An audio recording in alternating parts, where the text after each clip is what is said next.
Well, I'm not entirely sure yet, but I think that you can expect a lot of different things from me, because I'm not just working in one particular area. I work in many areas. So that you know that a major part of the exhibition is the Benin project for cotton in Africa, Made in Africa Foundation. And this will form a piece of the exhibition, quite a major piece. But then, of course, I've spent a lot of my life in fashion, but then also I spent quite a lot of my life doing celebrities and doing still life and doing advertising projects, as well as personal projects, like I did an entire project on Las Vegas. I did a book on Las Vegas. So I've always done many personal projects in amongst everything else. I also did a book on Morocco for the king. So I've done many, many different projects. So to answer the question, you see a little piece of everything.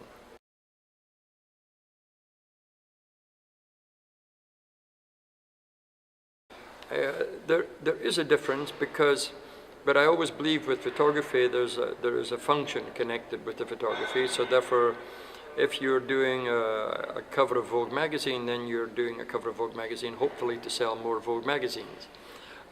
In the case of Benin, we're obviously not necessarily selling Benin, but what we're doing is, in a way, we're promoting Benin, but primarily, of course, promoting the fact of the whole idea of making sure there is a support for the cotton farmers there, a helping organization, promoting African cotton from Benin. And so there is a selling point to this, but of course it's not directly selling a product. We're not shooting lots of cotton in trying to sell you cotton.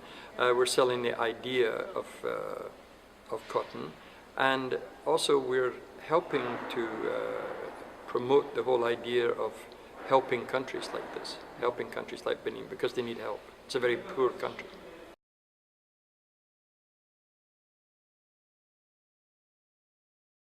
I think the biggest problem for me in going to do this project was where the project was going to end up. So if I was going there, very often I'd have a different approach to things.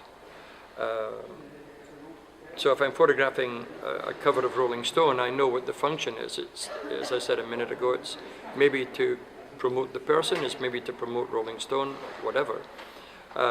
In the case of going to Benin, for me, the final product here, although it had a function, as I said earlier, that there was a function for going there, but at the same time, this wasn't going to go into National Geographic, and it wasn't going to go into a book necessarily, but it was going to end up on a wall in a museum.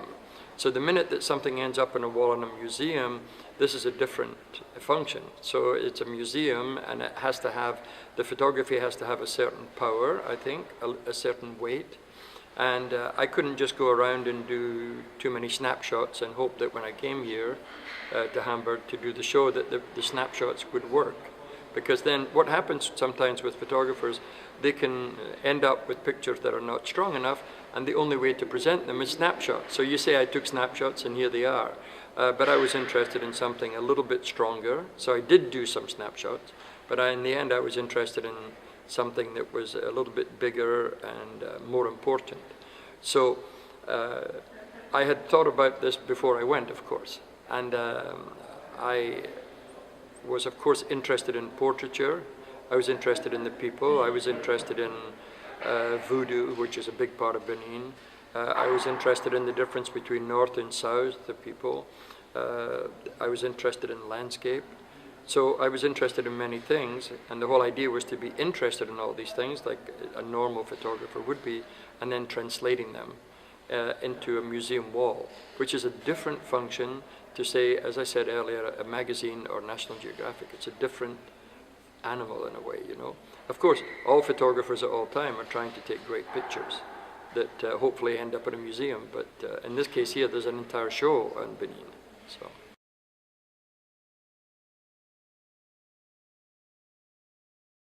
As far as the title Visions is concerned, we were looking for something that really I like the word visions because it almost feels like hallucinations. And also visions are, I have a vision, you know.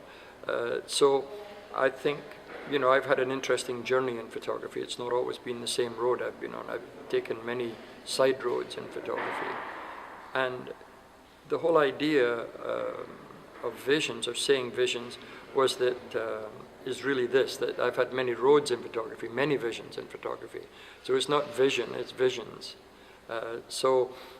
Here in one room you may see the photo I did of Steve Jobs, but then in another room you see a girl covered in snakes from Benin, or you might see a fashion shot of Kate Moss or Naomi Campbell in another room. You might see a portrait of the King of Morocco in another room, and so on.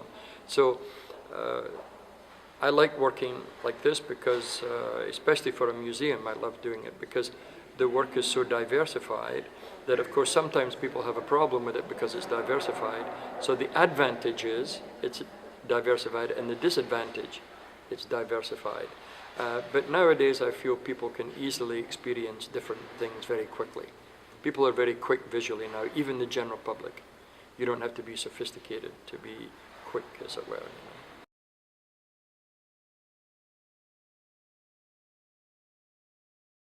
I hope that I will have taken people on a little bit of a journey. I hope I will have shown people things that they maybe haven't seen before. We obviously hope that we've taken them a little bit to Benin, so they get a slight flavor of Benin, that they understand a little bit about what the country is and what it's about. As far as celebrity is concerned, we live in a world where celebrities are very important, so they'll probably enjoy some of those images.